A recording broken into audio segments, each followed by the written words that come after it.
Hello friends.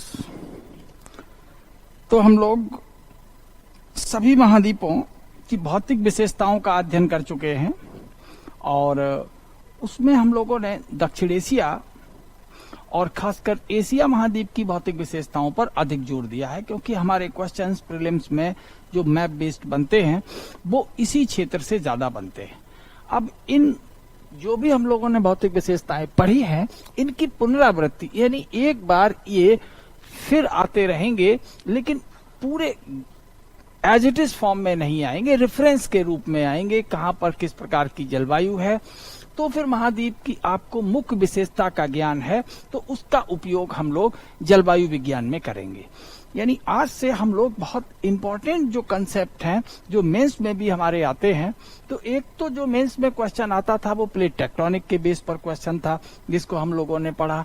यहाँ जलवायु प्रकार और जितनी मौसम संबंधी गतिविधियां हैं, खासकर चक्रवात और पवने हैं, तो चक्रवात और पवनों की वजह से प्राकृतिक आपदा का भी संबंध यहाँ से आ जाता है।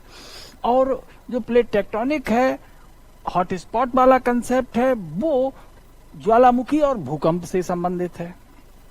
यानी जहां पर प्राकृतिक आपदा और मानव का सामंजस्य अधिक है, भूगोल के उन मौलिक अवधारणाओं और उनकी विवेचना मेंस के हिसाब से बहुत जरूरी हो जाता है। और फिर उनसे उन प्राकृतिक आपदाओं से बचने के हमारे अपने क्या उपाय हैं, व्यक्तिगत स्तर पर, सरकारों के स्तर पर, इन सबको एक कोरिलेट कर लेना एक सिविल सेवा का जो अभ्यर्थी होता है उसके लिए बहुत जरूरी है। लेकिन नॉलेज ही होती है, तो अगर हम लोग छुटपुट चीजों को इग्नोर करके सीधा उसकी ओर मेंस की ओर जाते हैं तो बात नहीं बनती है। हम लोगों को सिलेबस के सारे पहलुओं पर विचार करना है। तो जलवायु विज्ञान में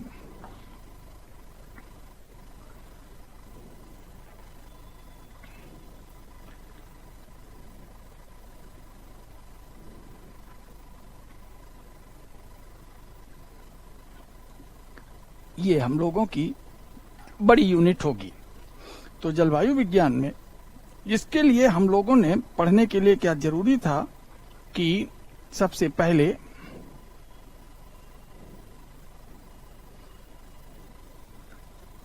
विश्व के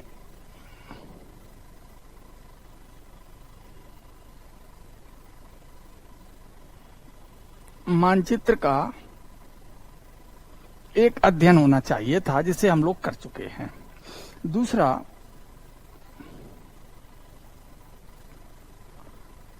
वायुमंडल की संरचना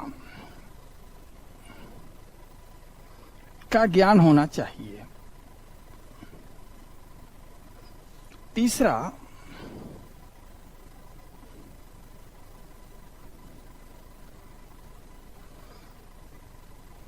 अक्षांश एवं देशांतर का एक मौलिक ज्ञान, बिल्कुल फंडामेंटल पता होना चाहिए। कहने का for the climatology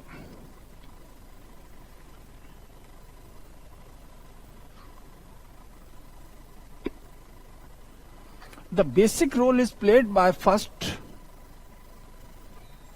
the knowledge of world map, विश्व मानचित्र का ज्ञान होना चाहिए, structure of atmosphere and the concept of latitude longitude. उसके बाद हम लोग जो पढ़ेंगे वो वेदर फिनोमिना है। फिर जलवायु वर्गीकरण, उनकी वनस्पतियां और वर्षा इत्यादि के आधार पर कहां पानी कम, कहां ज्यादा, तो कहां नदियां और कहां डेजर्ट, इन सब की विवेचना हमें करनी है। तो कोई जंप नहीं करनी है कि पता लगा कि हमें मानचित्र पता है नहीं और हम जलवायु का अध्ययन बिल्कुल सैद्धांतिक रूप से कर लेते हैं और वही प्रश्न हमारे फंस जाते हैं। इसलिए जो हम लोगों ने वर्ल्ड मैप पर कॉन्टिनेंट वाइज जो स्टडी की है, कई लोगों को लगा होगा कि कुछ ज्यादा हो रहा है, लेकिन वो बहुत जरूरी था। ये ठीक उस तरीके से है कि जैसे हमारे शरीर के लिए भोजन की जरूरत है, तो जिस धरती को हमें पढ़ना है और उसके बारे में हमें मैप ही नहीं पता है, बस पढ़ना सिद्धांत पर शुरू कर देते और बीच बीच में मैप बस देखते रहते, जिससे चीजें कोरिलेट नहीं हो पाती, हम सहज नहीं रह पाते, हमें रटना पड़ता है। तो हम लोग आज जब इसकी बात हम लोग कर चुके हैं, तो आज हम इसकी बात करेंगे, यानी स्ट्रक्चर ऑफ द एटमॉस्फेयर, यानी वायुमंडल और उसकी संरचना और संगठन। संगठन का मतलब ये हो जाता है कि वायु के घटक कौन कौन से हैं, तो गैस, धूलकण, जलवाष्प। कौन कौन सी गैसें कितनी कम और ज्यादा मात्रा में हैं, उनसे रिलेटेड प्रीलिम्स के क्वेश्चन, और उन्हीं गैसों की मात्रा अगर हम अपने औद्योगिक गतिविधियों या आर्थिक गतिविधियों के द्वारा बदल दें तो साहब जलवायु परिवर्तन होता है। जैसे हम लोग कभी गौर नहीं करते हैं कि पहले की अपेक्षा कार्बन डाइऑक्साइड की मात्रा वायुमंडल में बढ़ी है, यानी जितनी प्राकृतिक रूप से होनी चाहिए, अगर हम उन गैसों के योगदान का जो वायुमंडल में प्रतिशतता है उसे कम या ज्यादा करते हैं तो उसके प्रभाव हम पर पड़ेंगे। तो no doubt prominently the atmosphere is made up of the gases, and if by any act of the man, either the economic, industrial and etc., we are going to change in the composition, means the percentage of the complementary gases constitute gases of the atmosphere, means we are going to change the nature, that is known as the climate change. तो इन सब चीजों को पहले chapter को ही अगर हम लोग अपने जो फाइनल करंट अफेयर्स के मुद्दे हैं उनसे जोड़कर अगर पढ़ते रहेंगे तो हमें बड़ा सहजता रहेगी। खैर हम लोग अपनी पढ़ाई शुरू करते हैं। तो आज का जो हमारा टॉपिक हो जाएगा वो एटमॉस्फेयर, वायुमंडल। अब जैसे हम लोगों ने कहा कि ये हमारी धरती है, इस पर हम लोग रहते हैं। अब इस धरती के चारों ओर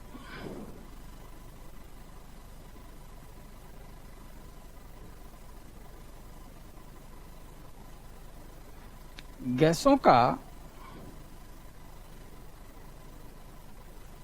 आवरण है।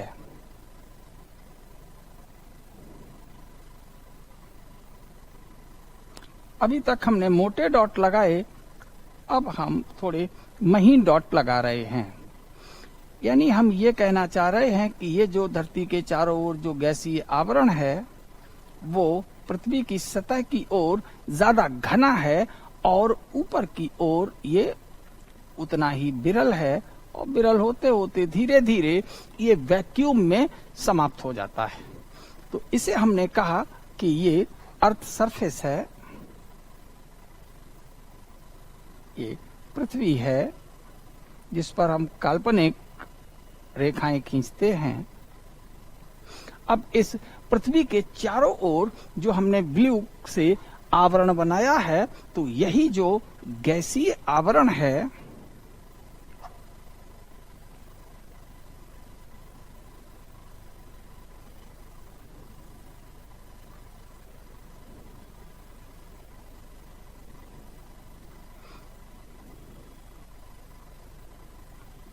जो गैसियस एनवलप है अर्थ का, यही एनवलप ही तो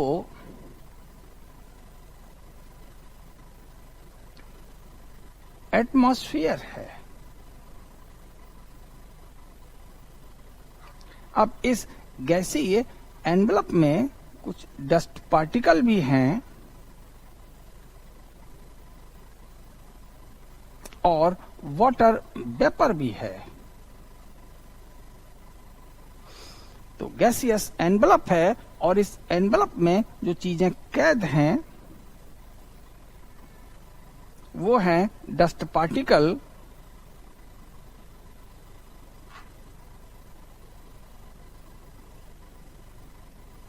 एंड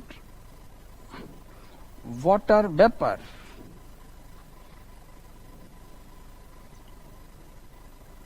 ये है कहने का मतलब कि जो वायुमंडल है अब हम लोगों ने यहाँ पर परिकल्पित कर लिया, तो we have assumed the atmosphere. तो जो एजम्पशन है हमारे, जरा उन्हें लिखना है। पृथ्वी का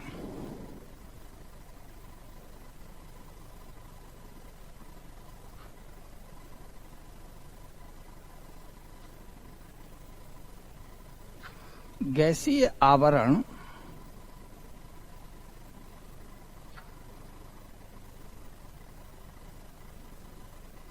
जिसमें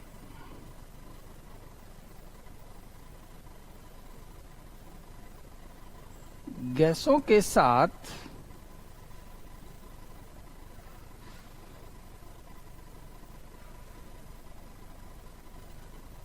धूल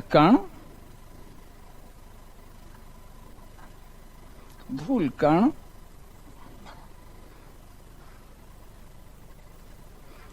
एवं जल वाष्प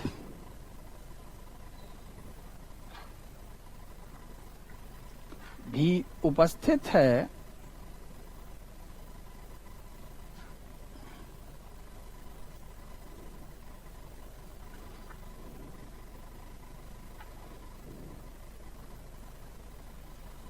वायुमंडल कहलाता है।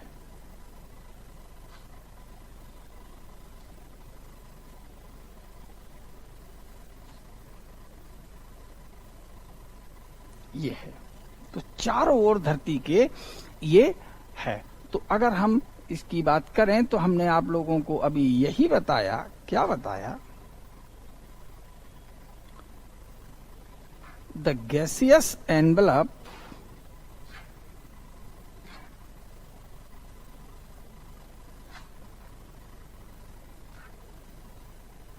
around the earth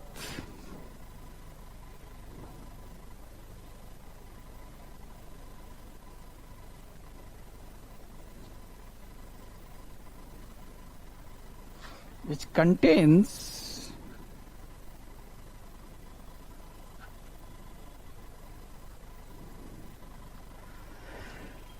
the dust particles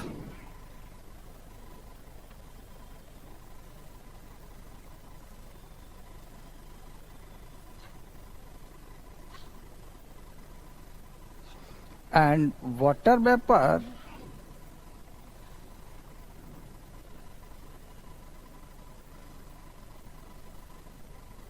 with gases।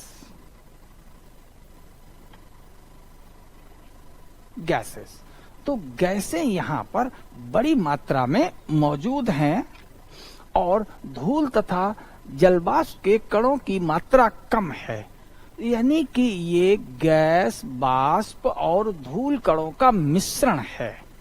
अब अगर हम लोग अपनी साइंस लगा दें, so the atmosphere is the mixture of gases, water vapor and dust particle।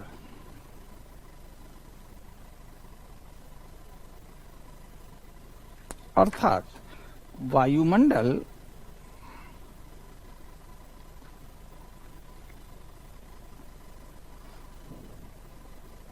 गैसों,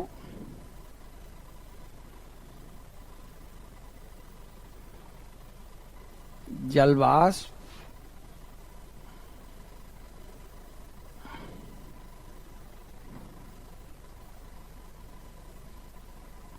तथा धूल कणों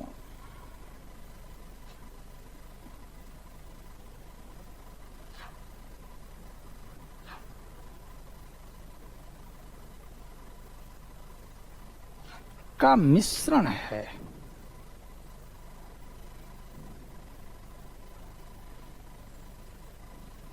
It means atmosphere is a mixture of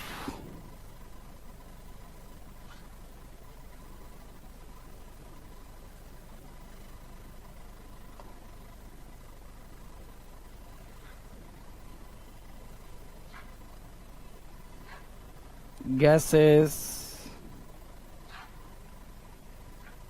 water vapor,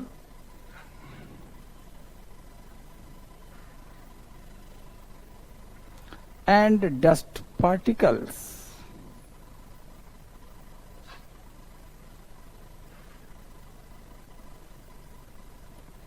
and the dust particles, इनका मिक्सचर है ये। अब हम लोग थोड़ा इमेजिन करते हैं कि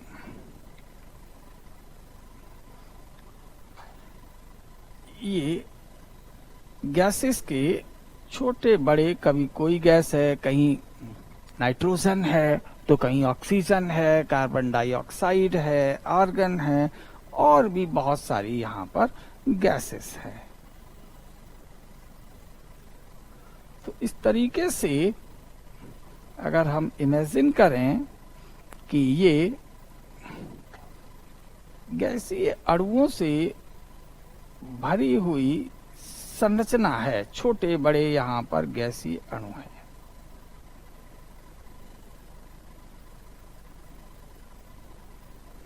और इसमें वायुमंडल के निचले भागों में ये रेड पॉइंट हमने लगा दिए, वाटर वेपर हैं, और येलोइश पॉइंट दिखा रहे हैं, ये साथ में डस्ट पार्टिकल है। लेकिन ये जो डस्ट पार्टिकल वगैरह हैं ऊपरी भागों में काफी कम हैं। इसी तरीके से जलवाष्प भी ऊपर के भागों में कम है। तो हमें ये एक बढ़िया सी रंग बिरंगी तस्वीर दिखी, जिसमें हमें बहुत बड़ी संख्या में गैसों के अणु दिखाई दे रहे हैं। अब जो लोग साइंस पढ़ते हैं वो लोग जानते हैं कि अगर किसी मिक्सचर में जो पदार्थ ज्यादा होता है उसे विलायक यानी सॉल्वेंट कहा जाता है। तो वायुमंडल एक विलयन है। वायुमंडल क्या है? एक विलयन है। तो एटमॉस्फेयर क्या हुआ?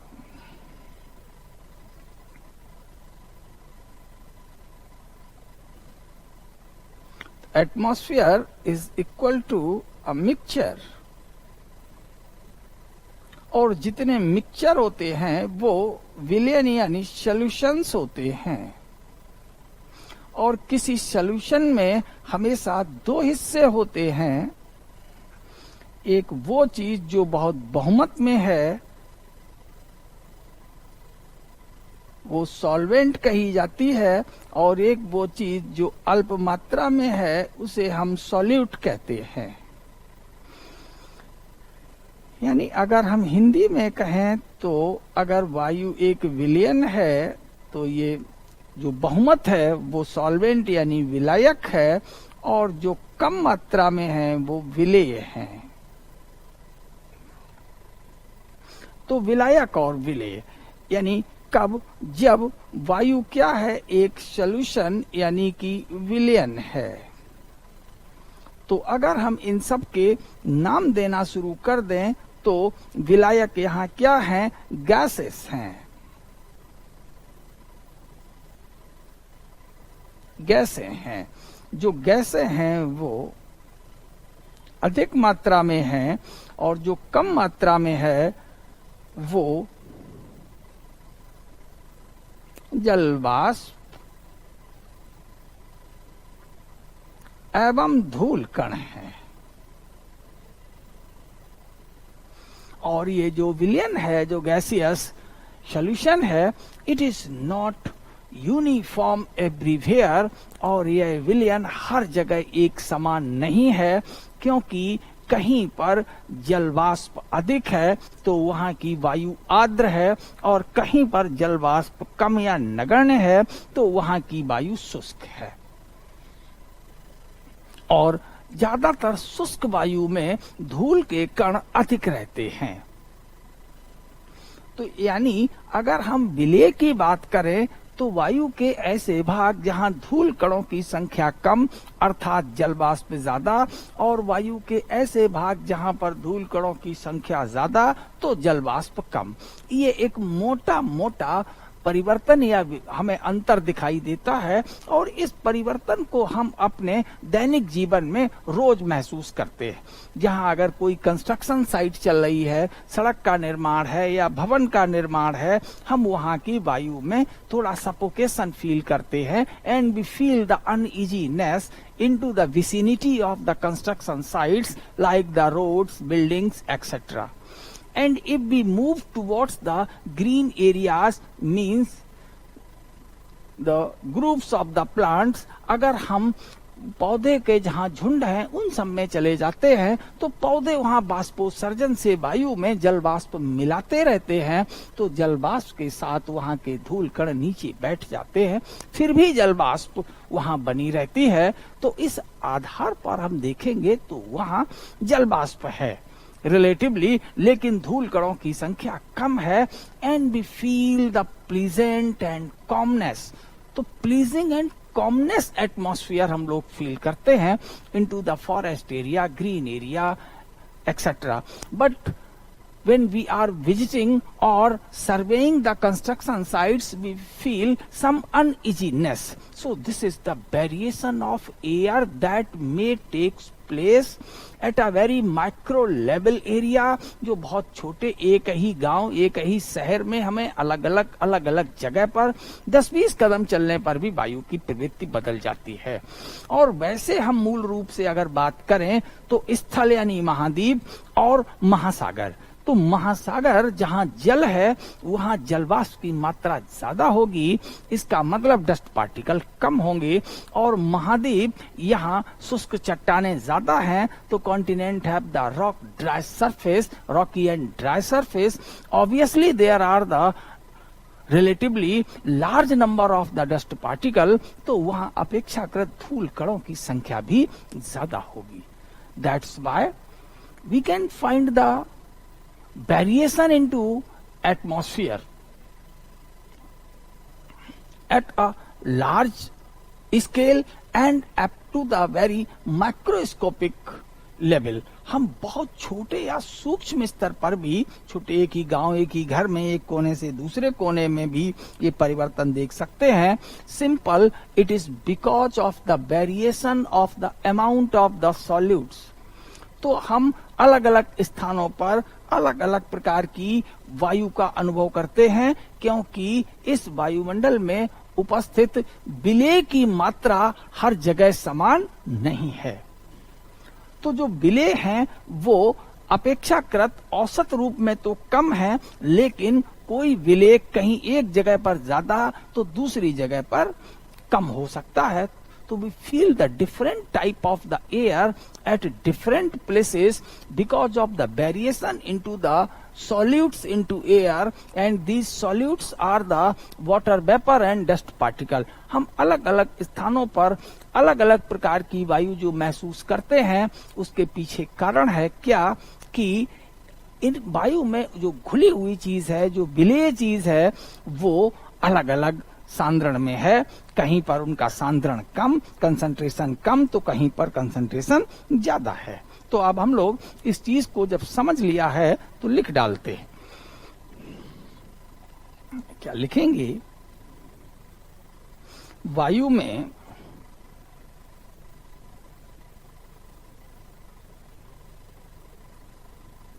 विलेय की मात्रा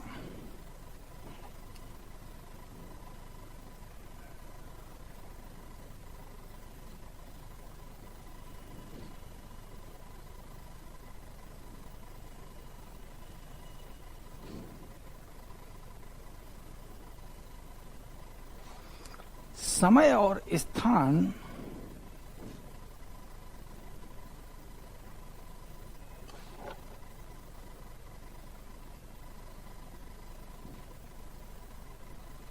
के अनुरूप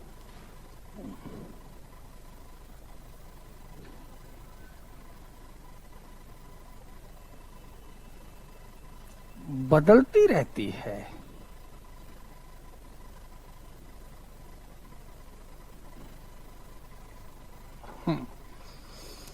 The solutes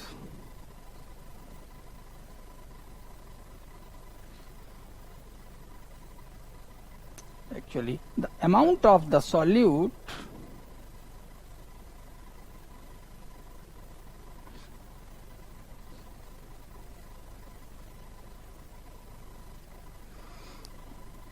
varies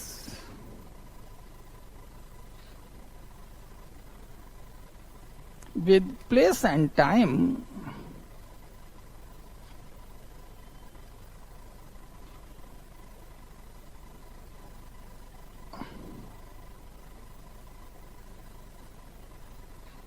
into air or atmosphere. तो वायु या वायुमंडल में इसकी मात्रा अगर कोई चीज समय और स्थान के अनुरूप बदल जाए तो मेंस में लिखने के लिए हमारे पास जो शब्द होता है वो कहा जाता है समय स्थानिक परिवर्तन। अब हम इसे इतने 3 शब्दों में बांध देंगे। वायु में विलय का समय स्थानिक परिवर्तन होता रहता है या पाया जाता है। यानी इंग्लिश में अब इसी जैसा शब्द होगा।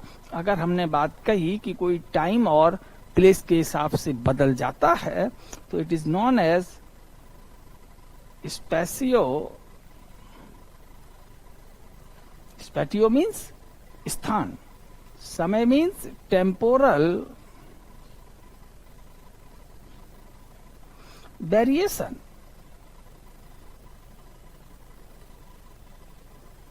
तो स्पेसियो टेम्पोरल वेरिएशन शब्द का प्रयोग हम लोग कर देंगे। जैसे भारत में आप कहीं पर जाते हैं तो जगह बदली, पता लगा पानी की मात्रा कम या ज्यादा हो गई, या अगर मानसून के दिन चल रहे हैं तो कहीं पर कम वर्षा हो रही है, एक गांव में बगल के गांव में ज्यादा वर्षा हो रही है, एक शहर से बाढ़ की खबर आ रही है।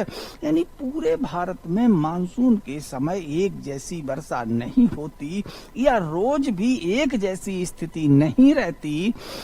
इन सभी परिवर्तनों के लिए हम लोग मेंस लिखने के लिए बढ़िया शब्द का चुनाव करते हैं, that is spatio temporal variation, समय स्थानिक परिवर्तन या विचलन। तो समय स्थानिक परिवर्तन या विचलन वायु में पाए जाते हैं। तो this spatio temporal variation of the air is actually due to the variation of the amount of solute present in the air. अर्थात वायु में जो समय स्थानिक विचलन या परिवर्तन है उसका मूल कारण है वायु में घुले हुए अर्थात विलेय पदार्थों की मात्रा का विचलन। यानी वही कहीं पर कम है तो कहीं ज्यादा है। That's clear. एक एक शब्द हम लोग सीखते चलेंगे ताकि मेंस के लिखने में हमको काम आए।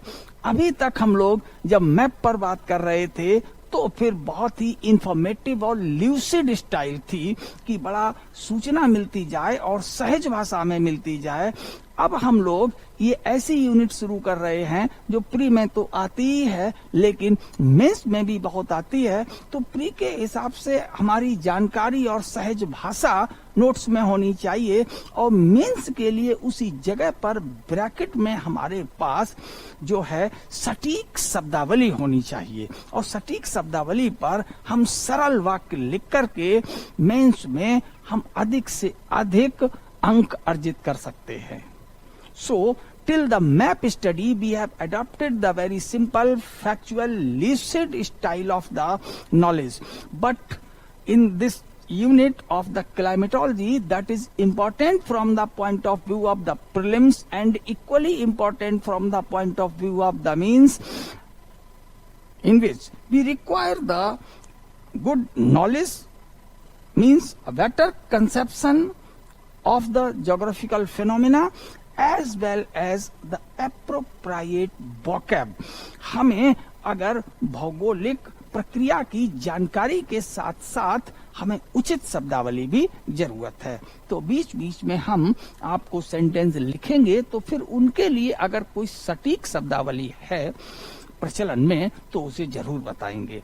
तो with the place and time, तो प्लेस एंड टाइम वेरिएशन के लिए हम लोग स्पेसियो टेम्पोरल वेरिएशन कहेंगे। तो यही नहीं कहेंगे, मानसून के विचलन को भी हम स्पेसियो टेम्पोरल वेरिएशन कहें। कहीं भी कोई चीज बदलती है, जैसे पढ़ने वाले बच्चे हर जगह संख्या में नहीं पाए जाते, कहीं कम तो कहीं ज्यादा। तो और हमेशा नहीं कि जिस जगह पर एक ही जगह पर पढ़ने वाले बच्चे आए वहां भी उनकी गुणवत्ता में किसी साल कमी और किसी साल वृद्धि देखी जाती है, तो such type of variations are the spatio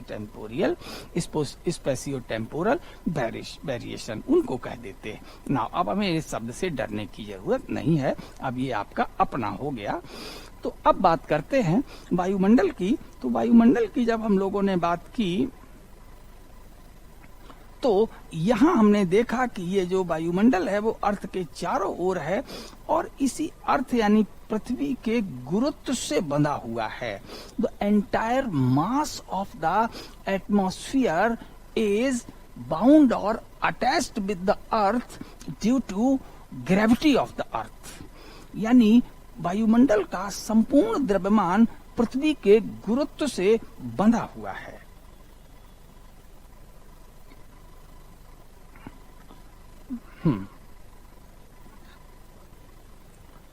वायुमंडल का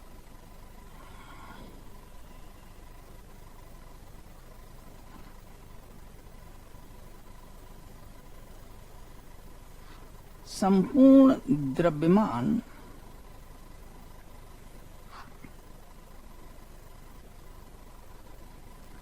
पृथ्वी की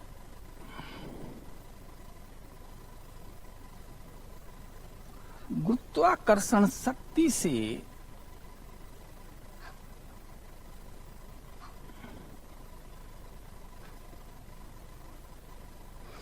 बंधा हुआ है।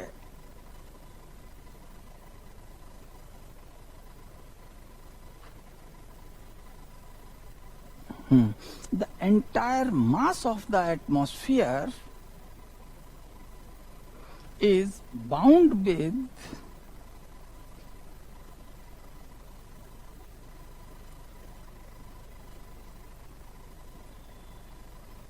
the gravitational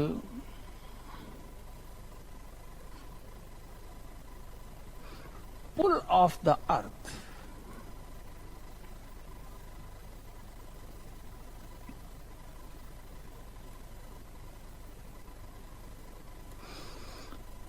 अब अगर किसी कारण से पृथ्वी की गुरुत्वाकर्षण शक्ति में कमी हो जाए, पृथ्वी की गुरुत्वाकर्षण शक्ति किस पर निर्भर करेगी कि पृथ्वी के अंदर कितना द्रव्यमान है। यानी सपोज करो कि पृथ्वी अंदर से खोखली हो जाए तो इसके गुरुत्वाकर्षण शक्ति में कमी आ जाएगी और कमी आते ही अब ये गैसीय वायुमंडल पर जो धरती का खिंचाव है नीचे की ओर वो कमजोर पड़ेगा और हो सकता है कि इसका संपूर्ण द्रव्यमान या आंशिक द्रव्यमान अंतरिक्ष में विलीन हो जाए, तिरोहित हो जाए, जैसा कि चंद्रमा के साथ हुआ। चंद्रमा के पास द्रव्यमान पृथ्वी की अपेक्षा केवल 1/3 है, अर्थात उसका गुरुत्वाकर्षण पृथ्वी के गुरुत्वाकर्षण से कम है। आप लोग जानते हैं 1/6 है। इसलिए जितने फोर्स से पृथ्वी अपने वायुमंडल को बांधे रखने में सफल रही है, चंद्रमा उतनी शक्ति के साथ अपने वायुमंडल को बांधने में सफल नहीं रहा है और वहां वैक्यूम यानी निर्वात है। अभी तक हम लोग मैप पढ़ रहे थे, तब तक ये थियरीज हमने नहीं बोली थी, लेकिन अब यहाँ पर ये थियरीज आने लगेंगी और इन सबको हमें समझना पड़ेगा।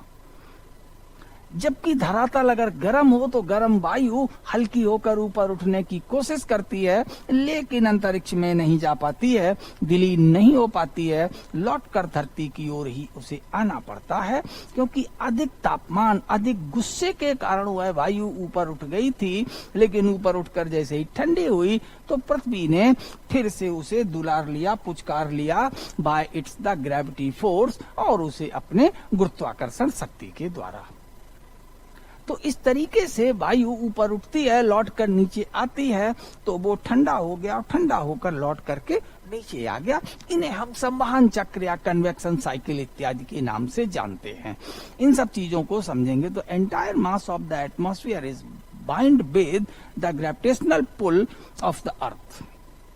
ये उससे बंधा हुआ है, और जब ये बंधा हुआ है तो इसीलिए यहाँ वायुमंडल उपस्थित है।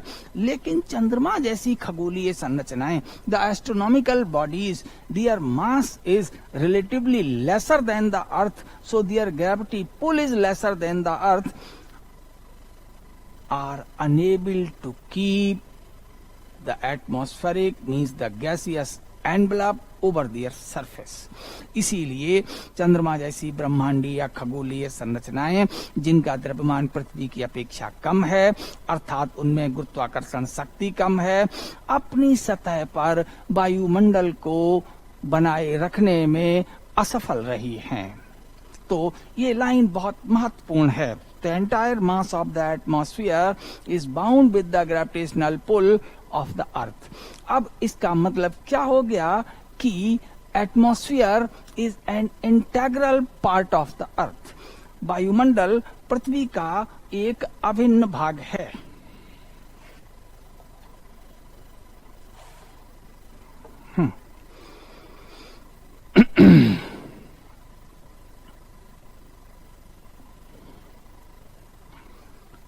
वायुमंडल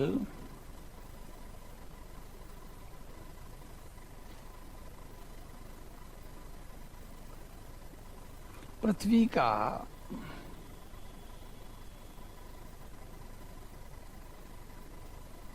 अभिन्न भाग है, अभिन्न हिस्सा है। Atmosphere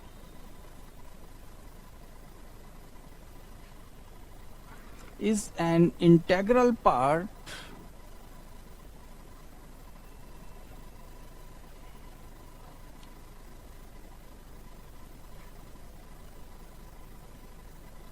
of the earth। अब हम सब लोग जानते हैं कि पृथ्वी अपनी धुरी पर घूमती है। तो it is a well known fact the earth is rotating at its axis.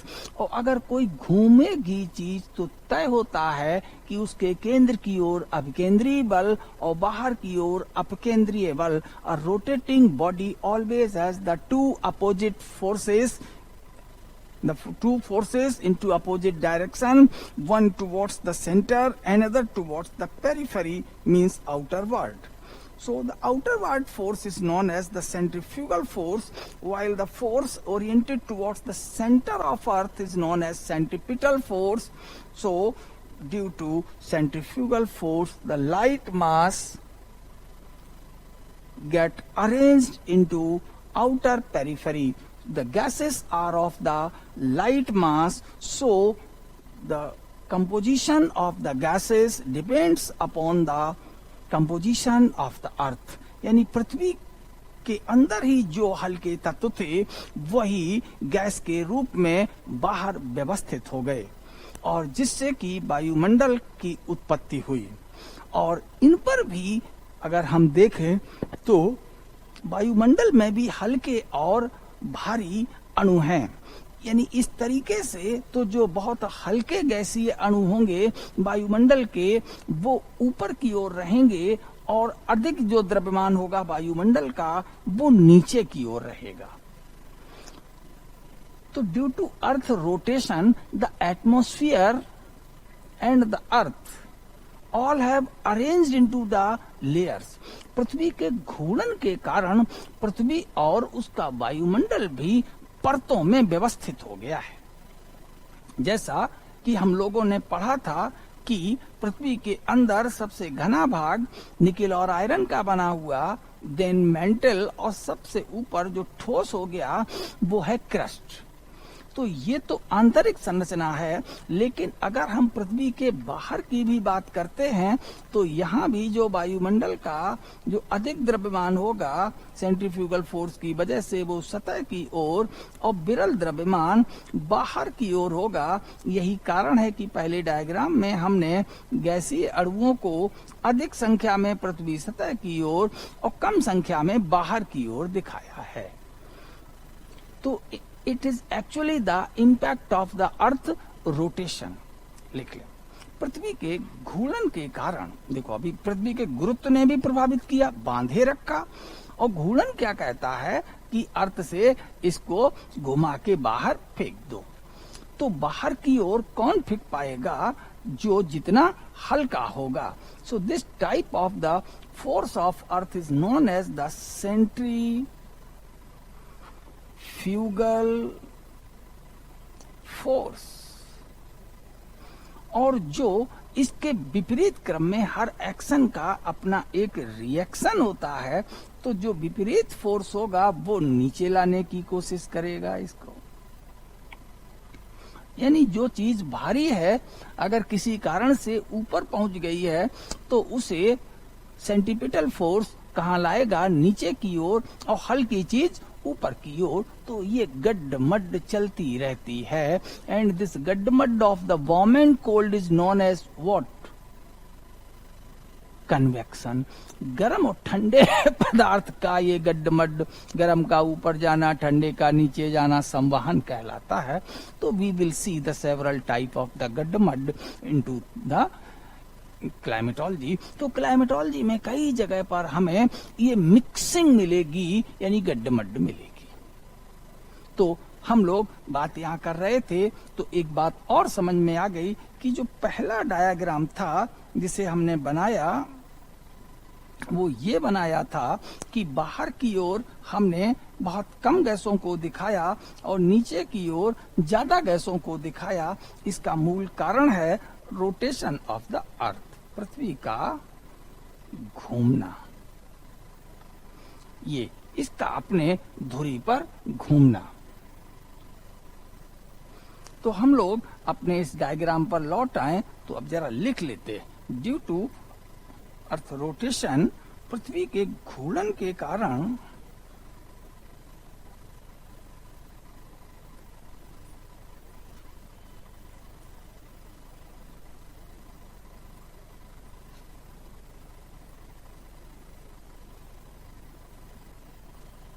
वायुमंडल परतों में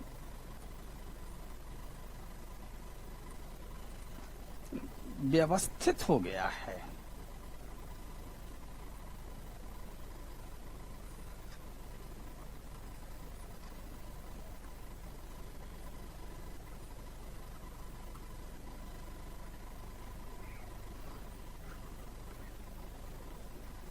atmosphere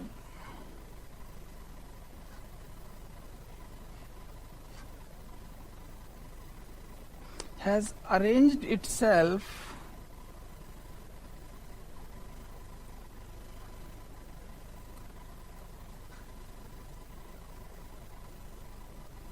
into layers due to earth rotation.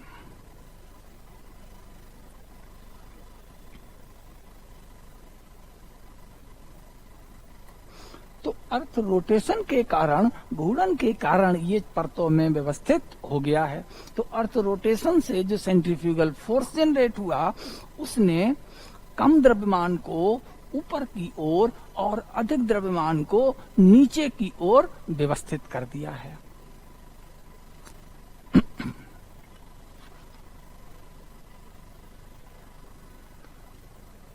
जिससे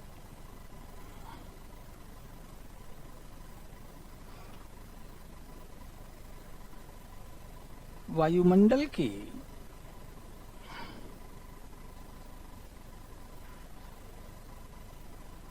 निचले भाग में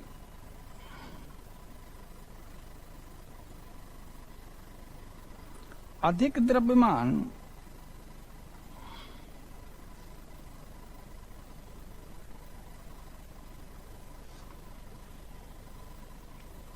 तथा ऊपरी भाग में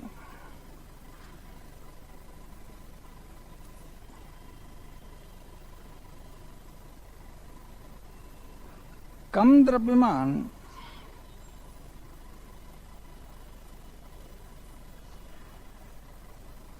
पाया जाता है।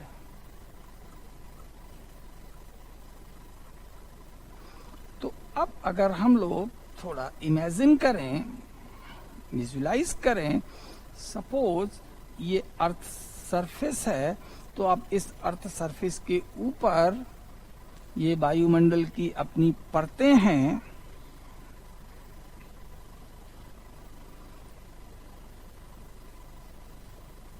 ऐसे तो वायुमंडल का अगर इस परत में जो द्रव्यमान होगा, तो मान लो 100 मॉलिक्यूल थे तो 90 यहां रहेंगे। और अगर हम गए तो 9% यहां मिलेंगे। अगर हम और ऊपर गए तो 0.9 यहां मिलेंगे। गौर करते जाना। एक बढ़िया कंसेप्ट सामने आया। और अगर हम ऊपर जा रहे हैं तो फिर अब यहाँ हमें 0.09% मिलेगा। धीरे धीरे जैसे जैसे ऊंचाई बढ़ेगी, वायुमंडल में जो मास है वो घटता जाएगा। यानी वायुमंडल का जो मास है वो उसकी ऊंचाई के व्युत्क्रमानुपात में मिलता है। और जब मास यानी द्रव्यमान अगर नीचे ज्यादा है क्योंकि हाइट कम है, तो फिर यहां भीड़ भी ज्यादा होगी।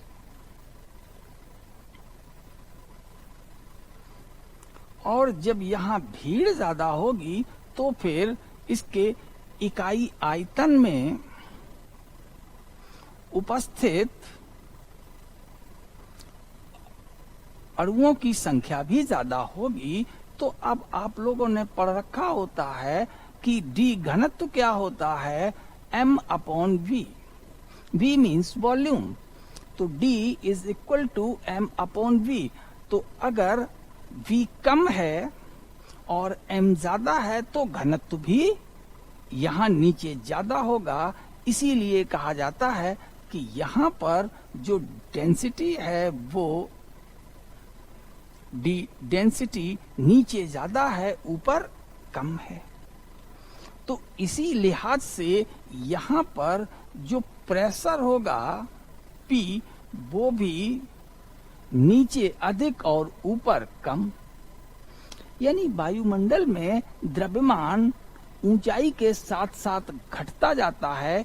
इसी वजह से वायुमंडल का घनत्व और दबाव भी नीचे से ऊपर की ओर घटता है। ये डायग्राम हमें यही शो कर रहा है। तो अब हम लोग लिख डालते हैं।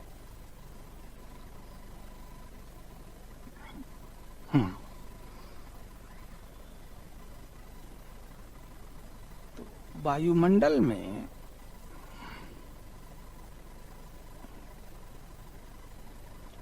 ऊंचाई के साथ साथ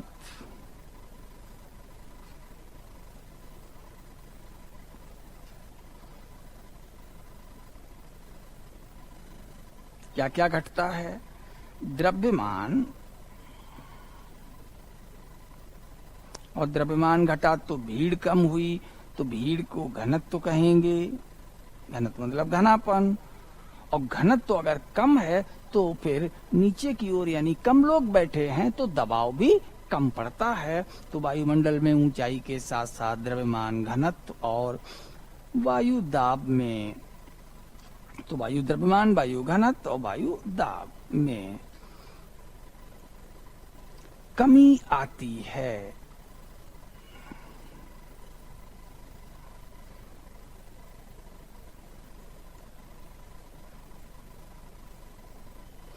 तो अगर हम पृथ्वी सतह को पर मान लें कि यहाँ कोई हाइट नहीं है, ये 0 किलोमीटर से शो कर दें, तो अगर हम यहाँ 14 किलोमीटर पर चले जाएं तो 14 किलोमीटर की ऊंचाई तक वायुमंडल का 90% द्रव्यमान उपस्थित है।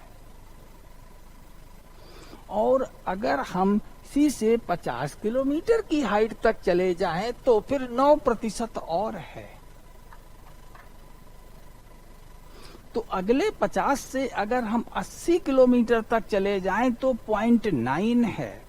यानी 90 और 9 99, 90 प्लस 0.9 तो 99.9% जो मास ऑफ अर्थ है, it is present up to the height of 80 kilometre. अब जो बच रहा है दैट इज व्हाट, 99.99 में अब कितना बचेगा?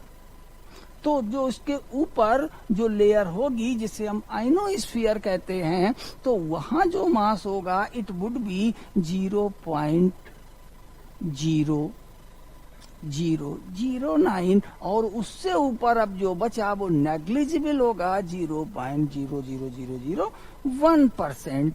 In this way the atmospheric mass reduces after the height of the 100 kilometre, तो 100 किलोमीटर की ऊंचाई के बाद पृथ्वी का ये गैसीय द्रव्यमान और जलवाष्प अनुपस्थित हो जाते हैं। इसीलिए कहा जाता है कि अगर हम पृथ्वी से 100 किलोमीटर ऊपर चले जाएं तो वायु, यही जो वायुमंडल है, उसको हम दूसरा नाम देने लगते हैं अंतरिक्ष। यानी स्पेस किस ऊंचाई से शुरू होता है? जहां पर पृथ्वी के वायुमंडल के अणु और द्रव्यमान नगण्य होने लगते हैं, और वो हाइट है 100 किलोमीटर की। इसीलिए 100 किलोमीटर की ऊंचाई से अंतरिक्ष प्रारंभ हो जाता है। लेकिन इसका मतलब ये नहीं हो गया कि अब वहां वायुमंडल नहीं है। वायुमंडल का द्रव्यमान है, विशेषताएं हैं, लेकिन नगण्य है। इसलिए इसकी अपर लिमिट कहां तक जाती है, ये बात आज तक कोई भी साइंटिस्ट सटीकता के साथ निर्धारित नहीं कर पाया। तो आरंभ में, आधुनिक काल के आरंभ में, इसे पैटरसन ने बताया था कि ये लगभग 6000 किलोमीटर तक होगा। फिर जब सैटेलाइट आ गए तो सैटेलाइट ने बता दिया ये लगभग 11000 किलोमीटर की हाइट तक है। और आज जब हम इंटरप्लेनेटरी मूवमेंट के जमाने में हैं, जहां हम ग्रेविटेशनल वेव, गुरुत्वीय तरंगों तक का ज्ञान कर लेते हैं, तो हम कहते हैं there is no definite upper limit of the atmosphere. यानी वायुमंडल की बाह्य सीमा का ज्ञान है ही नहीं। So it is an open system, जिसकी ऊपर की बाउंड्री, छत बना ही नहीं गई है, तो ये एक खुला तंत्र है। हाँ, नीचे के माले हैं। सबसे निचला माला क्षोभ मंडल है, उसके ऊपर समताप मंडल है, फिर मध्य मंडल है, फिर आयन मंडल है, और आयन मंडल के बाहर बाह्य मंडल है। लेकिन बाह्य मंडल की जो ऊपरी छत है, जो बाह्य सीमा है, वो आज तक किसी को ज्ञात नहीं है। यानी अब अगर हमने कहा था कि ये ऊर्ध्वाधर परतों में व्यवस्थित हो गया है, तब ये ऊर्ध्वाधर परतें कौन कौन सी हैं, जिन्हें विविध जलवायु वैज्ञानिकों ने निर्धारित किया है, तो अब हम लोग यहाँ बनाते हैं।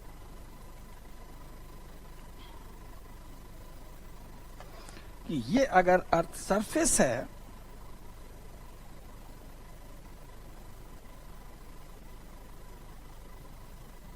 हम लोग जानते हैं कैसी है ये अर्थ सरफेस, बिल्कुल सीधी तो नहीं है। तो अब इस पर कहीं स्थल तो कहीं जल, तो मान लेते हैं कि ये सागर की तली पर ये जल का आवरण है। इसी को हम सी लेवल भी कहते हैं, और यहीं से सी लेवल से ही वायुमंडल की ऊंचाई मापी जाती है। तो वायुमंडल की ऊंचाई जब हम लोग देख रहे हैं तो यहाँ सी लेवल से देख लिया। यानी अगर हम इसे इमेजिनरी लाइन दिखाएं तो ये काल्पनिक लाइन यहाँ भी होगी। यानी जब हम पहाड़ पर होते हैं तो हम वायुमंडल में सी लेवल की अपेक्षा अधिक ऊंचाई पर होते हैं। अब इससे अगर हम ऊपर की ओर आ जाएं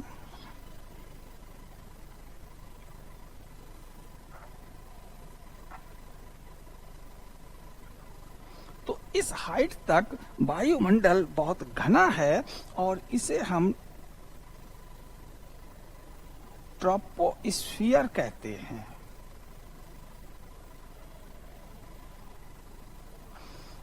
यानी इसे हम क्षोभ मंडल कहते हैं।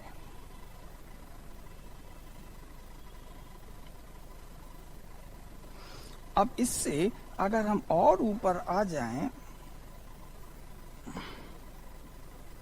तो हमें एक और परत दिखाई देगी, जिससे हम एक और परत का निर्धारण किया गया है। अलग से तो कुछ दिखता नहीं है, स्ट्रेटोस्फियर। इसे हम समताप मंडल कहेंगे। अभी सभी का अर्थ और विशेषताएं आपको बताते हैं। अब अगर हम इससे और ऊपर आ जाएं तो मीजोस्फीयर,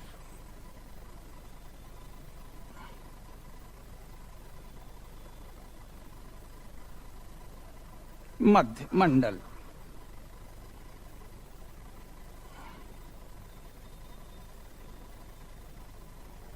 और अगर इससे हम ऊपर चले जाएं तो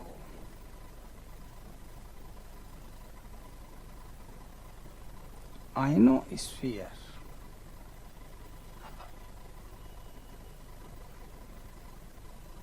आयन मंडल,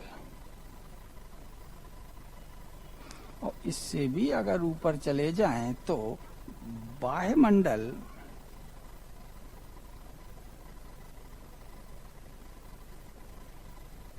एक्सोस्फीयर, ये नाम है। अब बाह्यमंडल की बाह्य सीमा ज्ञात नहीं है।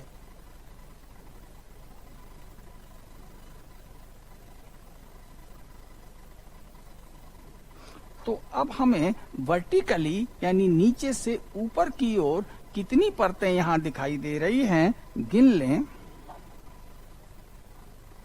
1 2 3 4 5। अब जो ट्रोपोस्फियर है वो कहां तक है, जब तक कि स्ट्रेटोस्फियर शुरू ना हो जाए।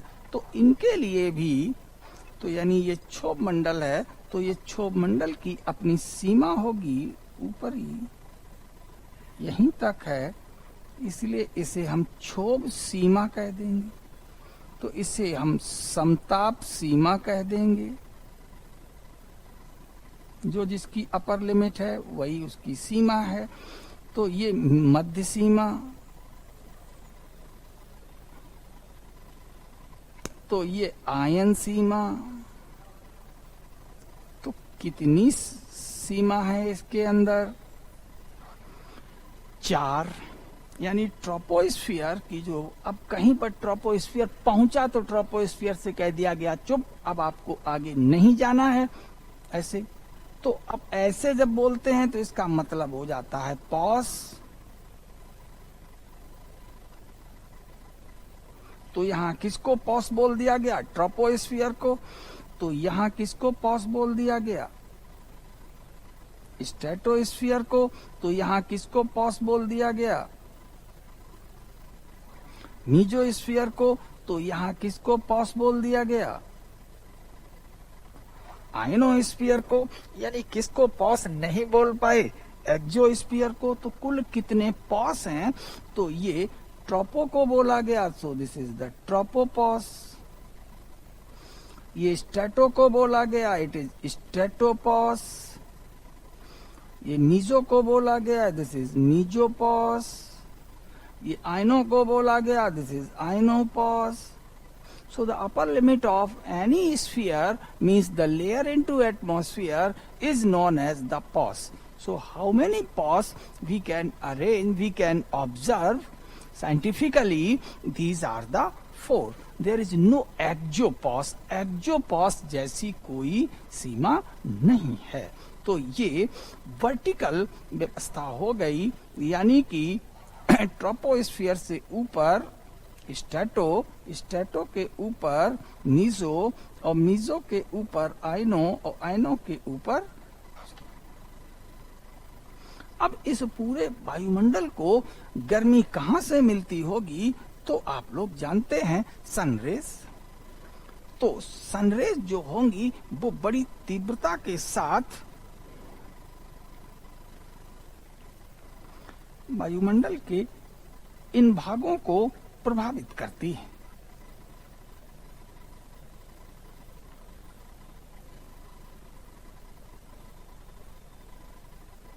जब इन भागों को ये सनरेज प्रभावित कर रही है, सूर्य के प्रकाश, तो ये काफी गर्म होगा।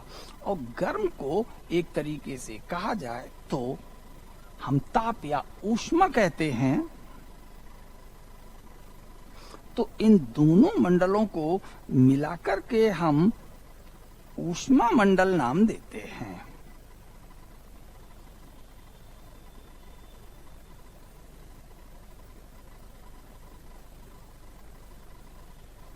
ऊष्मा मंडल यानी the ionosphere and exosphere are collectively known as the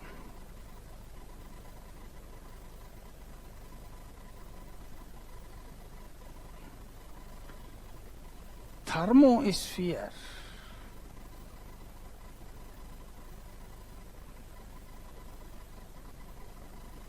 हम थर्मोस्फीयर इसे कहते हैं। अब बात आती है कि किसकी कितनी हाइट है।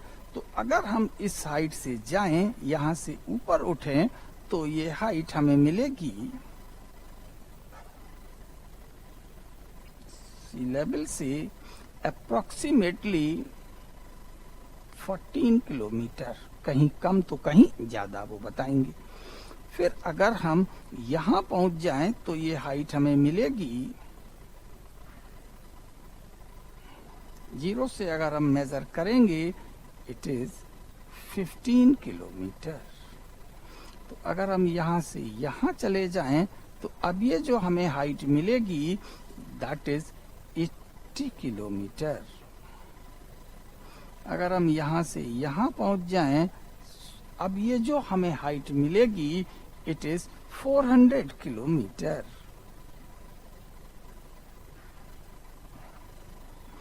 कई चीजें अब आपकी यहाँ पर हो गई। तो अब हम लोग कह सकते हैं कि वायुमंडल को ऊर्ध्वाधर कितनी परतों में बांटा गया है। तो atmosphere has been divided into 5 vertical layer. तो atmosphere is a structure in which 5 vertical strata और layers are found। वायुमंडल यदि एक संरचना है तो फिर यहाँ पर हमें 5 ऊर्ध्वाधर संस्तर या परतें मिलती हैं। तो सबसे निचली परत क्षोभमंडल है। ठीक, चलिए अब आप लोगों ने इस सब को कॉपी कर लिया होगा। तो अब आगे बढ़ते हैं। वायुमंडल को निम्नलिखित 5 परतों में बांटा गया है। लिख लिया सबने? क्या लिखाया? वायुमंडल को निम्नलिखित 5 ऊर्ध्वाधर, ऊपर से नीचे या नीचे से ऊपर, दोनों को हम ऊर्ध्वाधर क्रम कहते हैं, में बांटा गया है। तो जो सबसे निचली परत है, नीचे से ऊपर की ओर, नंबर 1 क्षोभमंडल,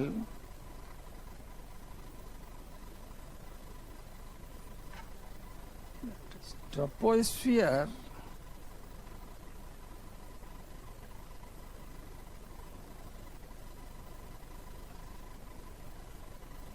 समताप मंडल। दूसरा नंबर 2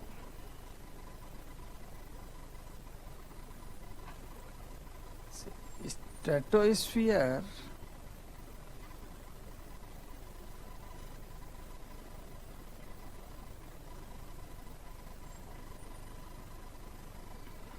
नंबर 3 मध्यमंडल। तो 2 इसके नीचे 2 ऊपर, तो ये बीच वाला है, बीच वाले को मध्य कहते हैं। तो इसके 2 नीचे कौन कौन है? क्षोभमंडल और समताप मंडल। तो इसके ऊपर 2 कौन कौन से हैं? आयन और बाह्य मंडल। Mesosphere,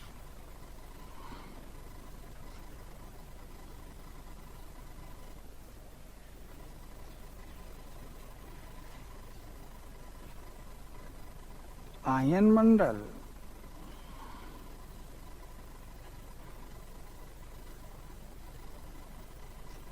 ionosphere,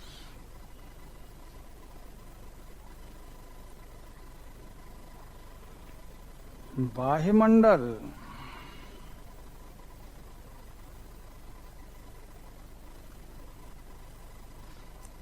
exosphere. तो इस तरीके से हम लोगों ने 5 मंडल यहाँ पर नोट कर लिए। और किसकी अपर लिमिट नहीं है? तो बढ़ती हुई ऊंचाई के साथ, h के साथ ये इनका क्रम है। तो वायुमंडल की ऊपरी सीमा नहीं है।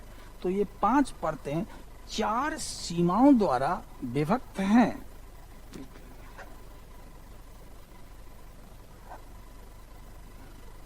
तो atmosphere is divided into 5 layers. Number 1, troposphere. Number 2, stratosphere. Number 3, mesosphere. 4, ionosphere. And 5, exosphere.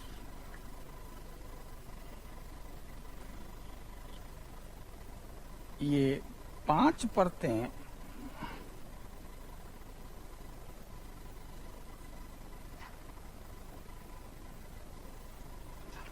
चार सीमाओं द्वारा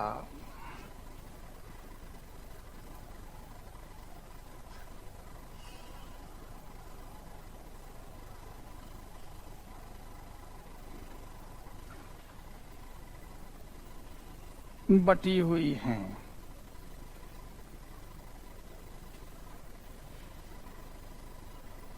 The above 5 layers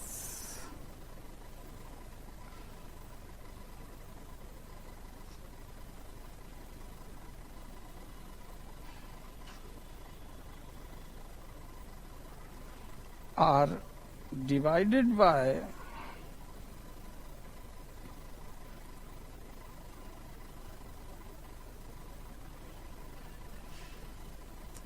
following 4 pauses. सीमा को पॉस कहते हैं। तो 4 पॉसेस हैं यहाँ पर। कौन कौन से 4 पॉसेस हैं? क्षोभ सीमा,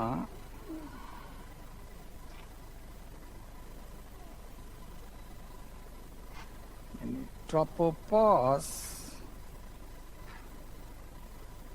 PAUSE। ट्रोपोपॉस कितनी हाइट पर है औसतन? 14 kilometre from the sea level. 14 kilometre की हाइट पर। समताप सीमा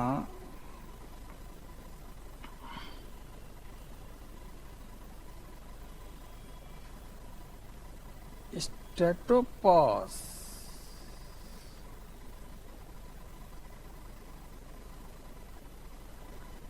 it is at what?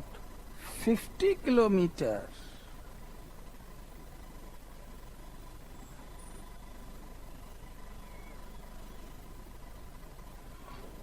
Then mesopause मध्य सीमा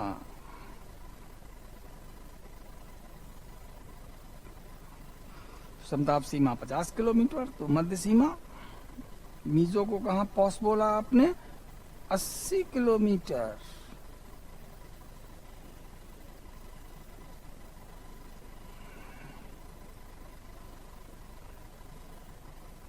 तो उसके बाद आयन मंडल शुरू हुआ। तो आयन मंडल को पॉस बोला। जिस हाइट पर वो हाइट हो जाएगी आयन सीमा। आयनोपॉस कितने पर? काफी ज्यादा हाइट पे जाके बोलना पड़ा, 400 किलोमीटर। इसके बाद अब कोई सीमा नहीं है। तो scientist have identified the 4 pause. The lowest pause is tropopause at the height of average height 14 kilometer. Then second pause is the first pause tropopause, second is stratopause, third is the mesopause, and fourth is ionopause. So we can observe these are the 4 pause and 5 layers. POS क्या है? तो simple हम लोग समझने के लिए ये कह सकते हैं कि पॉस किसी एक मंडल की ऊपरी सीमा है। देख लें,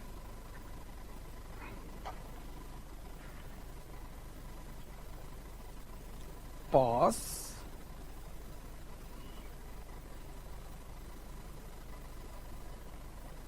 किसी मंडल की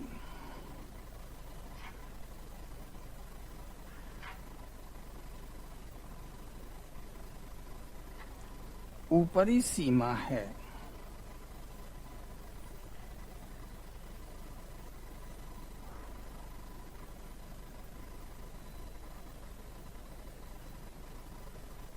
pos is an upper limit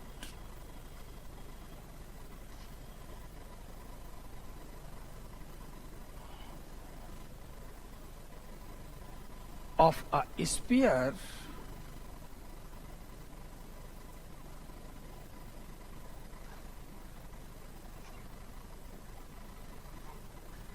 in the air। तो वायु में किसी मंडल की ये एक अपर लिमिट है। तो ये कुछ बात ढंग की नहीं पड़ी कि जैसे जाएंगे तो हमें पता लगने लगेगा। तो पता हमें किस आधार पर लगता है? तो कोई एक मंडल कहाँ तक माना जाता है?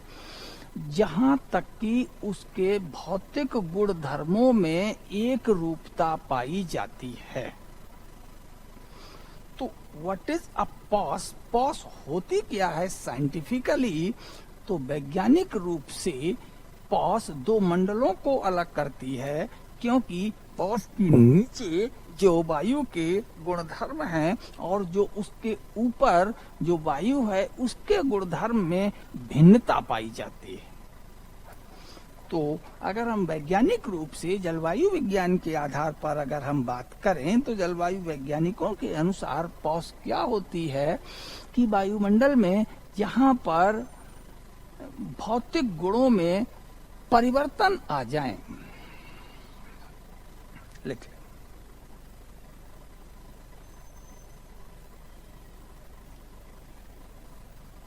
वायुमंडल में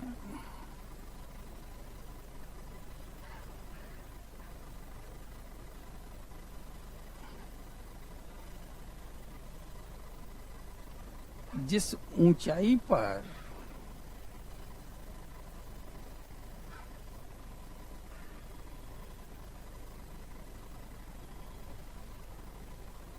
भौतिक गुण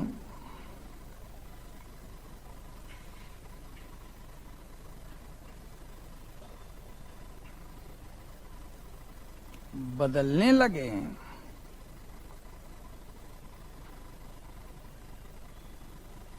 तो उसे परिवर्तन सीमा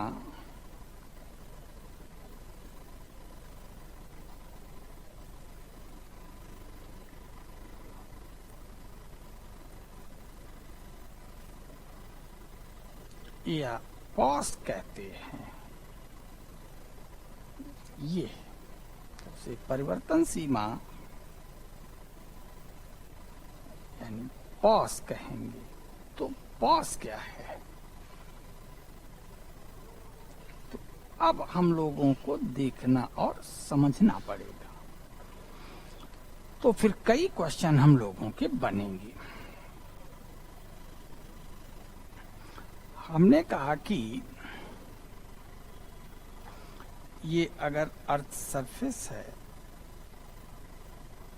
मान लो सी लेवल कोई हमने रिप्रेजेंट किया, ये अर्थ सरफेस है और अर्थ सरफेस पर हमने यहां एक थर्मामीटर लगा दिया।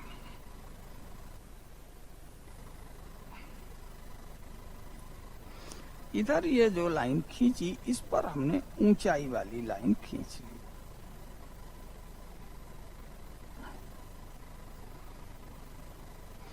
यहाँ थर्मामीटर लगा हुआ है तो यहाँ हमने कट किया और लिख दिया 0 डिग्री सेल्सियस। तो इधर कट किया 10 डिग्री, 20 डिग्री, 30 डिग्री, 40 डिग्री, ये सभी सेल्सियस में। इधर भी हमने इसी तरीके से -10, -20, -30, -40 और यहाँ लाके हमने 100 डिग्री सेल्सियस को शो कर दिया। अब हम लोगों ने अब यहाँ पर अगर ये पॉस को दिखा दें तो सबसे पहली जो पॉस होगी, यहाँ से हाइट है ये 0 किलोमीटर की हाइट। अगर हाइट बढ़नी शुरू हुई तो यहाँ 14 किलोमीटर की हाइट तक ये ट्रोपोपॉस हो जाएगा। यहाँ 50 किलोमीटर की हाइट पर स्ट्रेटोपॉस मिल जाएगा और यहाँ 80 किलोमीटर की हाइट पर हमें मीजोपॉस मिल जाएगा और यहाँ 400 किलोमीटर की हाइट पर आइनोपॉस मिल जाएगा। यानी ये बहुत सारी परतें हो गई, तो इसका नाम हमने रखा ट्रोपोपॉस।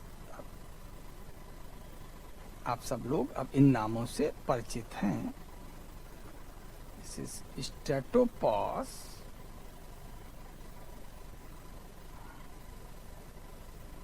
मीजोपॉस,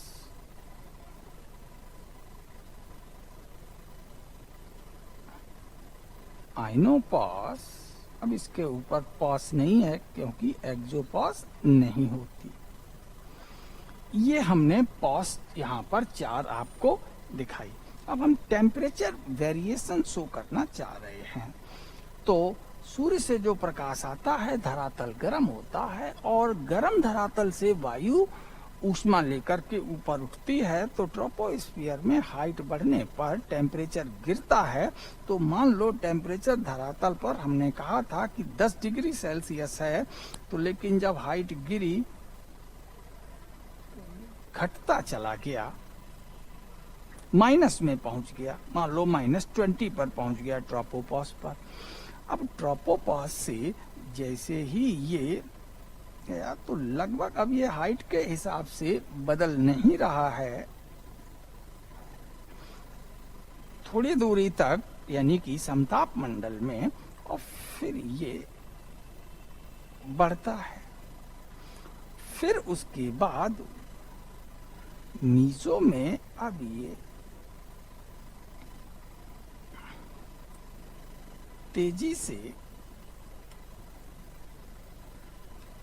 गिरता, बढ़ता है तो बढ़ने में इधर आएगा, और अब जब बढ़ा तो इधर प्लस की ओर, और गिरा तो इधर माइनस की। यानी जब तक हाइट हमें मीजोपॉस की हम पहुंचे तो टेम्परेचर लाइन -100 डिग्री सेल्सियस तक गिरी।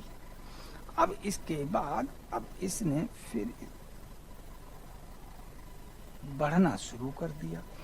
यानी जो टेम्परेचर लाइन हमें यहाँ दिख रही है, वो टेम्परेचर लाइन हम ये नहीं कह सकते प्रेशर की तरह कि लगातार दबाव ऊपर की ओर घटता है। हम ऐसा नहीं कह सकते। हम घनत्व की तरह भी नहीं कह सकते कि लगातार घटता है। तो प्रेशर और घनत्व ऊंचाई बढ़ने पर जैसे जैसे यहाँ वायुमंडल में हाइट बढ़ रही है, एज द हाइट, ये वायुमंडल की ऊंचाई शो कर रहे हैं। तो as the height is increasing, temperature is not changes uniformly. जैसे जैसे ऊंचाई बढ़ती है तो तापमान में ये जो परिवर्तन है वो एक जैसे नहीं है। यहां हम देख रहे हैं कि टेम्परेचर ऊंचाई बढ़ने पर घट रहा है, और इस स्फीयर को हम क्षोभ मंडल कहते हैं। सबने पढ़ रखा है। इसको हम समताप मंडल कहते हैं।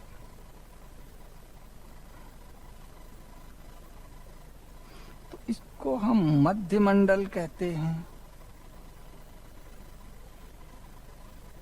तो इसको हम आयन मंडल कहते हैं। और ये बाह्य मंडल है।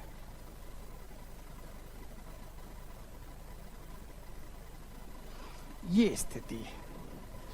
तो यानी जो ऊष्मा मंडल यानी जो थर्मोस्फीयर हैं, इनमें तापमान ऊंचाई के साथ लगातार बढ़ता है। ये तो वायुमंडल में अगर हम भौतिक गुणों को देखें तो भौतिक गुणों में बात आती है घनत्व, दाब और ताप की। तो घनत्व और दबाव ऊंचाई के साथ साथ घटते जाते हैं, लेकिन तापमान एक साथ यानी एक जैसा घटता बढ़ता नहीं है, इसमें विचलन आते हैं। और इसी के आधार पर तो जिस ऊंचाई तक तापमान गिरे वो क्षोभ मंडल, तापमान गिरना बंद हो जाए, स्टैटिक हो जाए, स्ट्रेटोस्फीयर, फिर तापमान तेजी से गिरने लगे मीजोस्फीयर, फिर तापमान तेजी से बढ़ने लगे तो आयन मंडल। और इसी तरीके से बढ़ते हुए अगर सूर्य की ओर हम जाएंगे तो जितना हम वायुमंडल में हैं इधर, तो हम सूर्य के उतने ही निकट हैं। तो यहाँ अगर हम लोग धधकता हुआ सूर्य बना लें तो हम सूर्य की ओर जा रहे हैं। तो जितना हम सूर्य के निकट जाते हैं, हम 80 किलोमीटर की हाइट के बाद उतना तापमान बढ़ता है। इसीलिए 80 किलोमीटर की हाइट के बाद वाले को क्या नाम दे रखा था? ऊष्मा मंडल यानी थर्मोस्फीयर।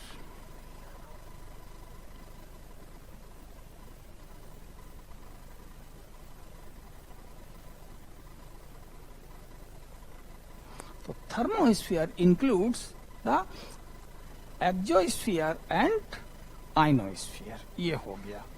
तो अब इन चीजों को जरा हम लोगों को लिखना है, सबको बना लिया होगा आपने।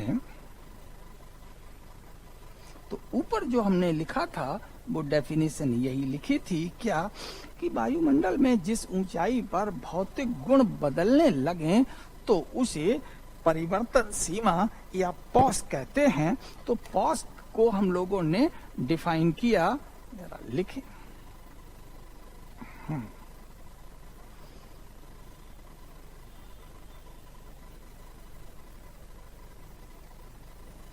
वायुमंडल में ऊंचाई बढ़ने पर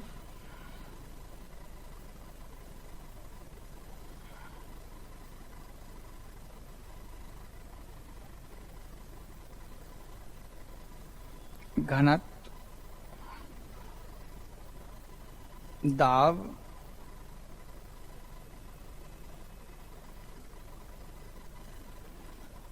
लगातार घटते जाते हैं।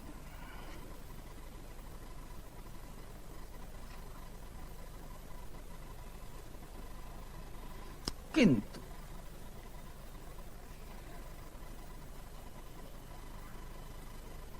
ताप परिवर्तन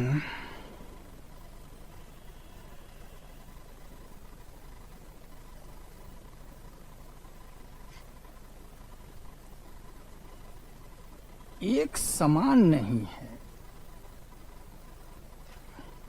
समान नहीं होता।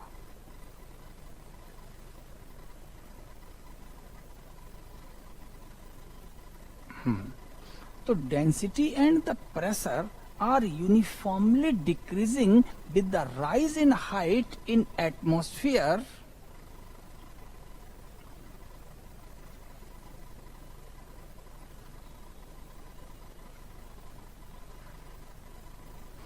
Density and pressure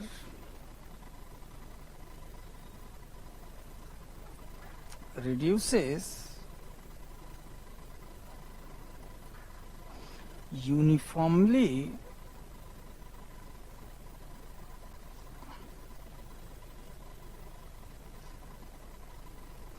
in the atmosphere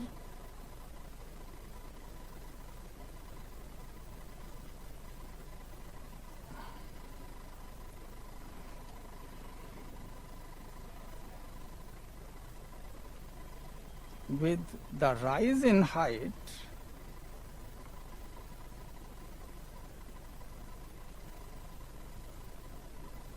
but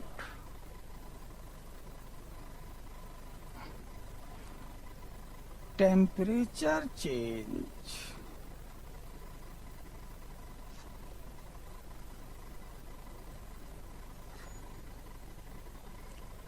not uniform.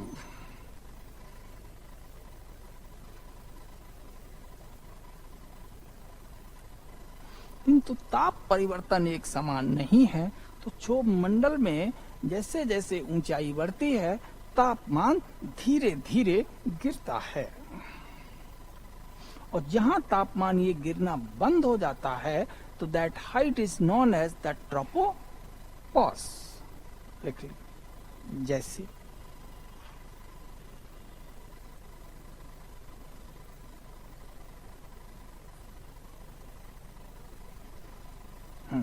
तो जैसे में हम लोग क्या लिखेंगे, क्षोभ मंडल में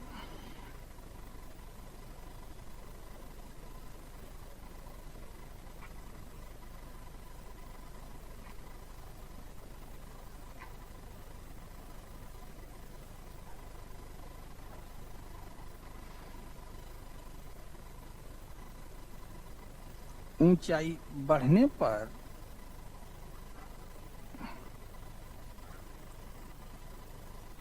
तापमान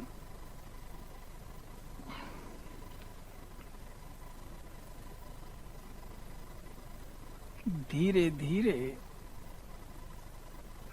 कम होता जाता है।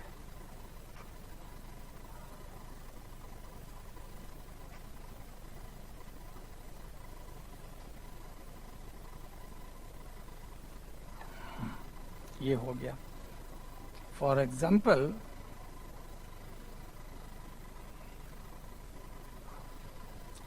Temperature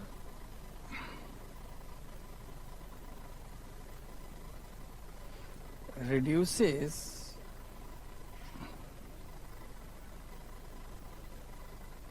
with rise in height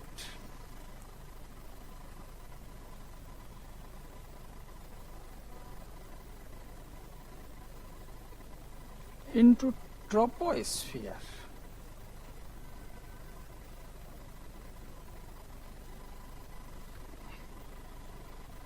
दूसरा एग्जाम्पल नंबर 2, टेम्परेचर अब जैसे ही क्षोभ सीमा शुरू होगी तो अब टेम्परेचर का घटना बंद हो जाएगा। तो समताप मंडल के निचले भाग में तापमान ऊंचाई के साथ नगण्य रूप से विचलित होता है, इसलिए स्ट्रेट लाइन दिखती है, किंतु ऊपरी भाग में तापमान बढ़ता जाता है।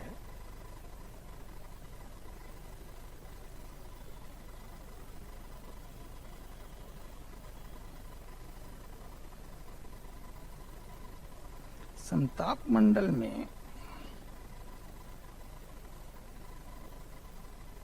निचले भाग में 14 से 50 तक है समताप मंडल, तो 14 से 30 किलोमीटर की हाइट तक। निचले भाग में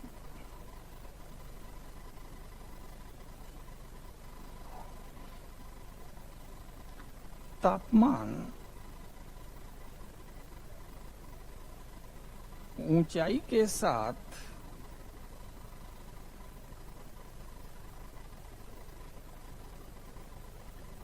नगण्य रूप से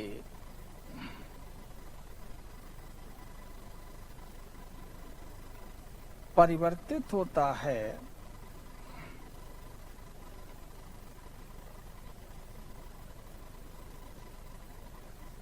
बदलता है, नगण्य।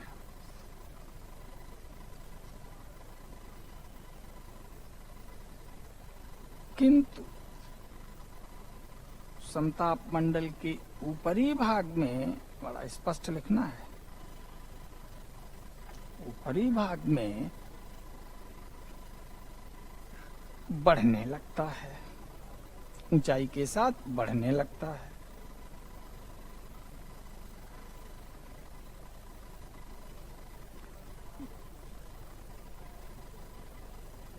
तो स्ट्रेटोस्फीयर में निचले भाग में टेम्परेचर हाइट के साथ यूनिफॉर्म है, but it start to rise in its upper part, यानी समताप मंडल की जो भौतिक विशेषता है, जो तापमानी विशेषता है, वो अलग कहानी है।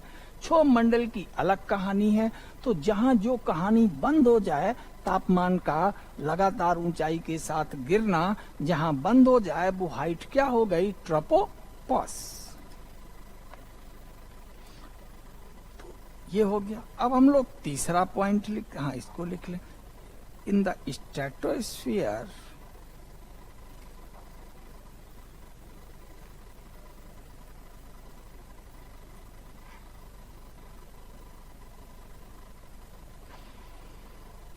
temperature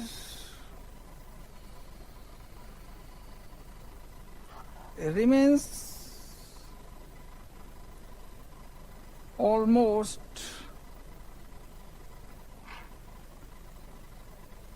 uniform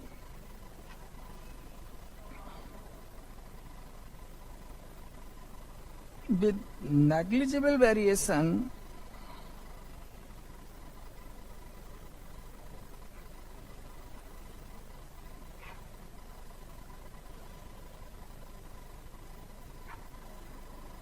along the height.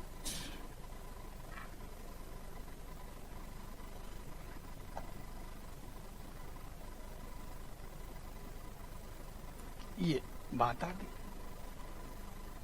But in the upper part of the stratosphere,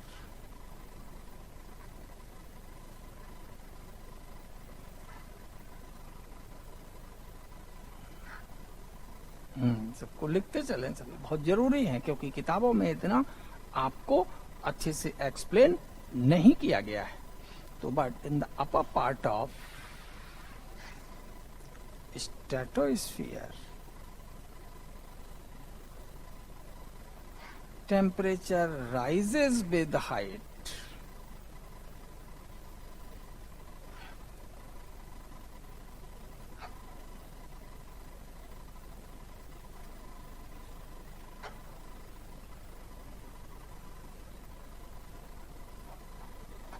Then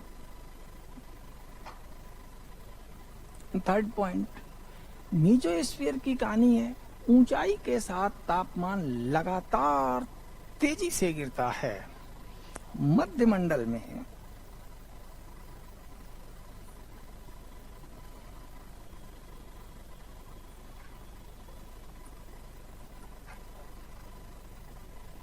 तापमान यानी 50 से 80 30 किलोमीटर के बीच में, मध्य मंडल में तापमान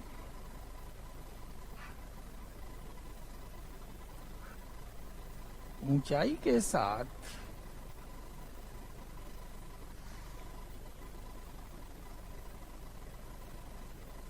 तेजी से गिरता है,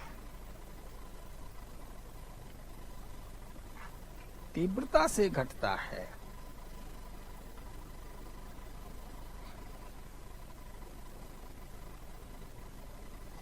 In the mesosphere,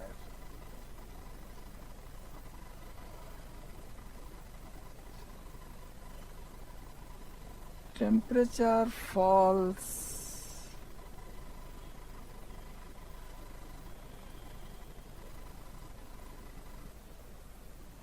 rapidly with the height। तो सबसे ज्यादा हाइट कहाँ होगी मेसोस्फीयर में? जहां मेसोस्फीयर समाप्त होगा, यानी मध्य सीमा। इसीलिए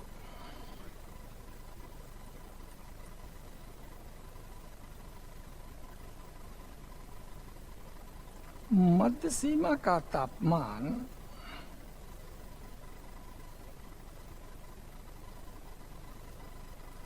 वायुमंडल में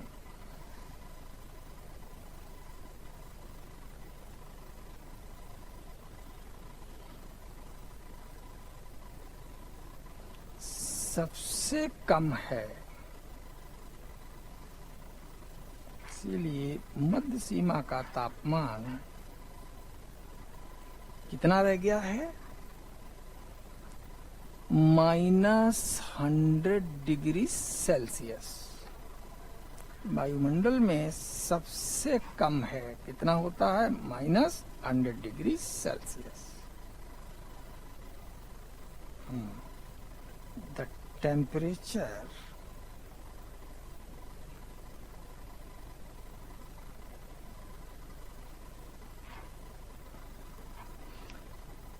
at the mesopause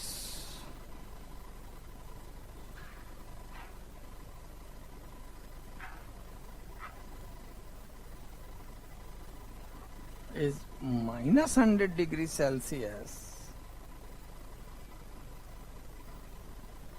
minus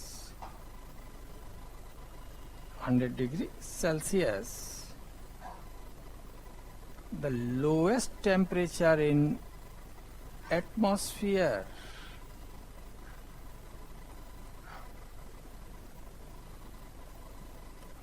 तो एटमॉस्फेयर में ये सबसे कम तापमान है। अब इसके बाद जैसे ही मध्य सीमा पर मध्यमंडल समाप्त हुआ तो अब टेम्परेचर अचानक उतनी ही तेजी से बढ़ना शुरू कर देता है।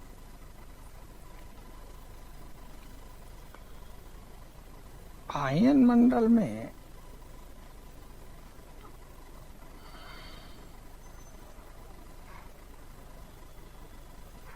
तापमान ऊंचाई के साथ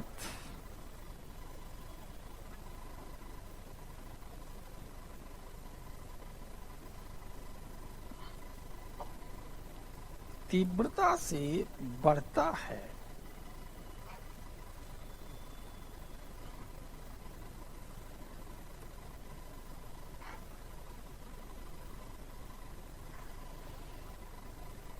Temperature rises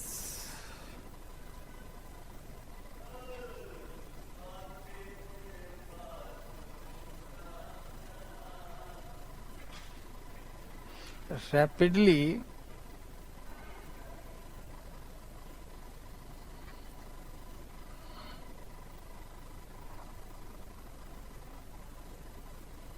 with height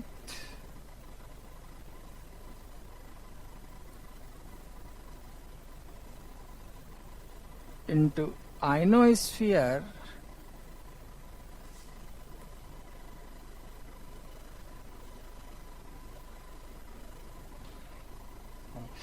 तो आयन मंडल में तापमान ऊंचाई के साथ तीव्रता से बढ़ता है।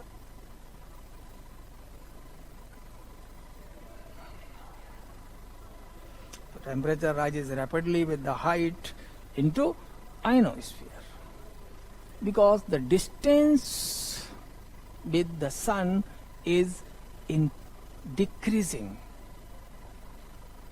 क्योंकि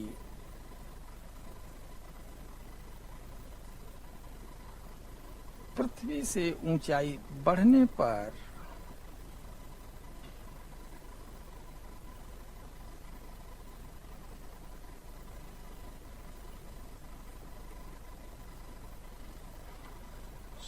सूर्य से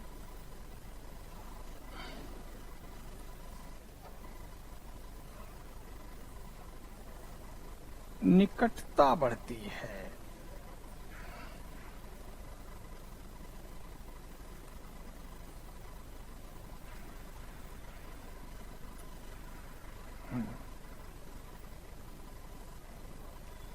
As the rise in height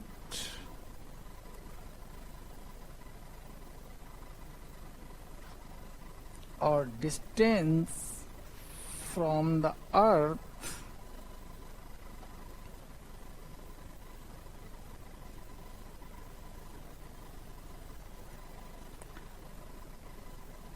closeness with sun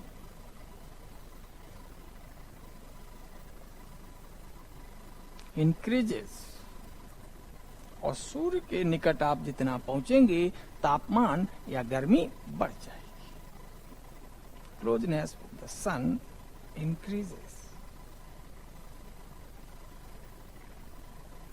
तो ये निकटता बढ़ जाती है जिससे आयन मंडल में तापमान तेजी से बढ़ते हैं। तापमान ऊंचाई के साथ बाह्य मंडल में भी बढ़ते हैं, किंतु उनकी दर धीमी होती है क्योंकि बाह्यमंडल में द्रव्यमान नगण्य है, तो सूर्य से आने वाली रेज को धारण करने वाला पदार्थ कम है, नगण्य है।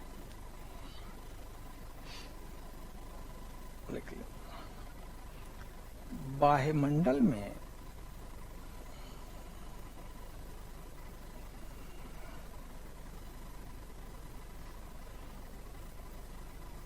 ऊंचाई बढ़ने पर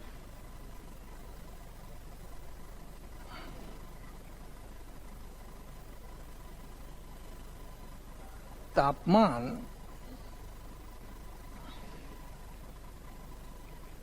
बढ़ता है, किंतु ताप वृद्धि दर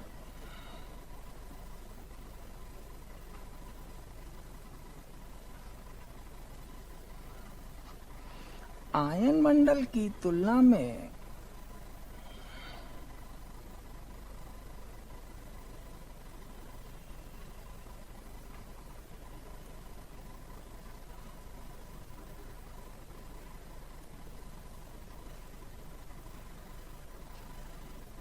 कम है।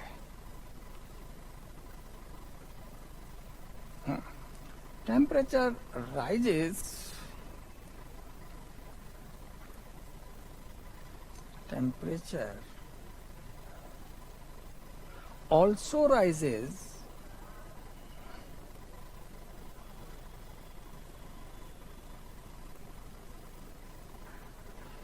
in the exosphere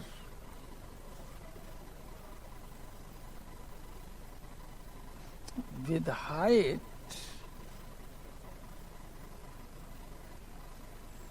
but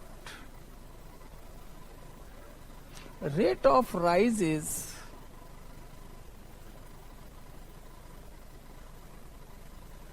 rate of temperature rise is slow than ionosphere.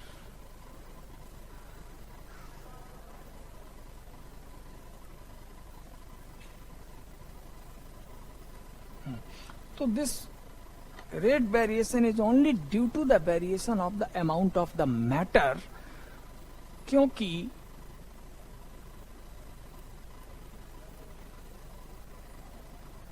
बाह्यमंडल में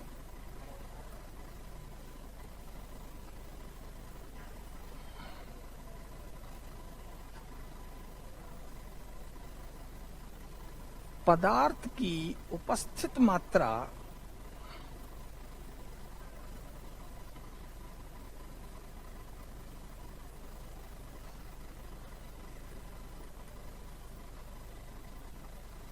कम है। It is because of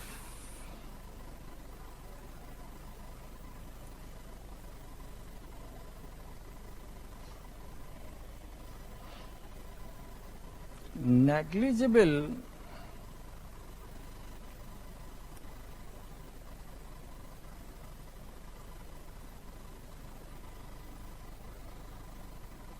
mass present into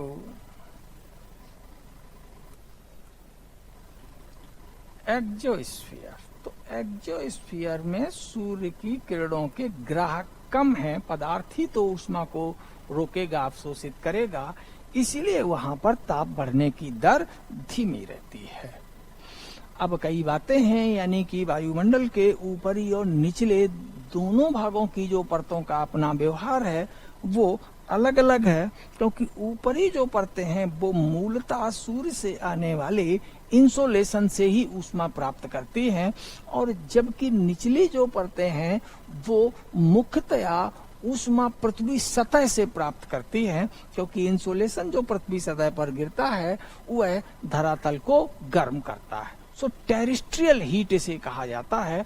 तो जब सूर्य की गर्मी से कोई चट्टान, छत या ये सब चीजें गर्म हो जाती हैं तो उसकी ऊष्मा जो हमें अनुभव होती है उसे हम पार्थिव ऊष्मा या टेरेस्ट्रियल हीट कहते हैं। So the troposphere receives the heat, means the source of the troposphere of the heat is the terrestrial heat.